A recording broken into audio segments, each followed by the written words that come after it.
Where terrorist group Tehreek-e-Taliban Pakistan has decided to end a month-long ceasefire, accusing the government of breaching terms including a prisoner release agreement as well as a formation of negotiating committees. However, a latest report by the AFP has now claimed that authorities have released up to 100 Pakistani Taliban prisoners as part of this truce with the terrorist group. Reports further say that the TTP and its leadership took the decision of ending the truce unilaterally without any consultation with the Pakistan government. Tehreek-e-Taliban Pakistan is a separate movement that shares a common history with the Afghan Taliban. The terror outfit has fought for many years to overthrow the Pakistan government to establish Sharia law in the country. Islamabad has been trying to quell the comeback of this group linked to the victory of the Afghan Taliban across the border. Last month's ceasefire, which was set to run until Thursday with the possibility of being extended, was the latest in a series of attempts to broker a settlement to end a conflict that has killed thousands. With the truce ending, the threat of intensified attacks from the TTP on Pakistani security forces has also escalated.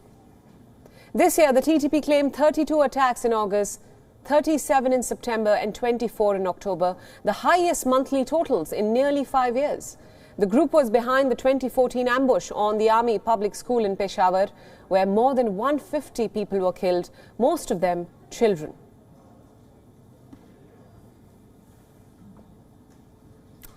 For more details about the story, our Pakistan Bureau Chief Anas Malik now joins us live from Islamabad. Anas, thanks for joining us.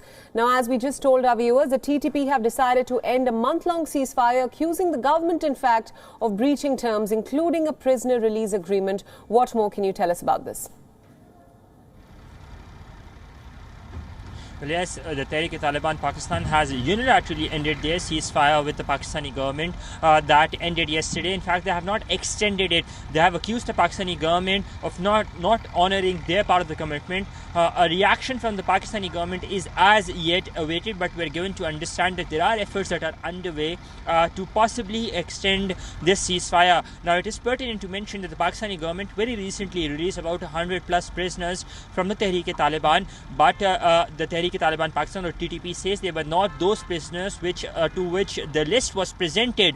Therefore, that remains a sticking point, and that in fact remains the basic point for that trust building measure or confidence building measure that the Pakistani government prima facie lacks. The reason this ceasefire has not been extended per se, it did come into effect. We saw attacks on the Pakistani military coming to a halt, but with this announcement by the Tehreek-e-Taliban, there are increased speculations or threats of a possible attack as well, or there could be, given the nature that has been in the past as well, if past or if history was to serve as a testimony. Therefore, we might just be seeing increased security measures being deployed all around the country, especially in key cities. Priyanka? Right, absolutely, Anas. Now, as you just pointed out, there seem to be some conflicting reports suggesting that the TTP leadership took this decision of ending the truce unilaterally without any consultation with the Pakistan government. So what can you tell us? What could be the reasons for this? Well, the TTP has one-sidedly accused the Pakistani government of not abiding by their part of the deal. That begins with the prisoners swap and forming a committee. As I said, we're awaiting a reaction from the Pakistani government as yet. As we speak, there is no official reaction. However, we're given to understand that there are efforts underway to get the ceasefire extended. So that would be pretty interesting what the government has to say, because we understand that very recently the Pakistani government has also released some prisoners. Those prisoners, however, do not coincide with the prisoners list that the TTP demanded to be released. So, as and when the Pakistani government reaction comes in, that would be something closer to be watched out for. Priyanka? Right, Anas Malik, our Pakistan Bureau Chief, thank you so much for all those updates, and thank you for joining us on WION at this hour. WION World is now available in your country. Download the app now and get all the news updates on the move.